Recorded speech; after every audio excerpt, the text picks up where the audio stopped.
অনেকের হাতে আয়ুরেখা ছোট বা কম বা ভাঙা থাকে। দেখতে পাচ্ছেন এখান থেকে আয়ুরেখা শুরু হয়েছে, দেখুন এইখানে শেষ হয়ে গেছে, আবার এখান থেকে আয়ুরেখা চলে গেছে, মানে এই যে আয়ুরেখার মাঝে গ্যাপ, এটাকে ভাঙা আয়ুরেখা বলা হয়।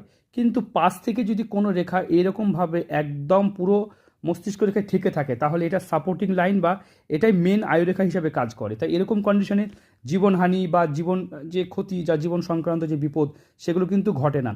তাছাড়াও যদি কোনো একদম একটা ভাগ্যরেখা সম্পূর্ণভাবে এভাবেও টাচ করে থাকে, তাহলেও কিন্তু জীবনহানি বা বিপদের আশঙ্কা থাকে না। এটা যদি আয়ুরেখা না ভাগ্যরেখা, তবুও কিন্তু এরকম রেখাও কিন্তু দেখা যায় আয়ুরেখার মতো কাজ করতে। মানে বুঝতে পারছেন, এইভাবে ঠেকে থাকলে। তাই এইভাবে যাদের ঠেকে আছে তারা কিন্তু কোনোভাবেই চিন্তা করবেন না, কারণ আয়ু সংক্রান্ত কোনো প্রবলেম হওয়ার কথা নয়।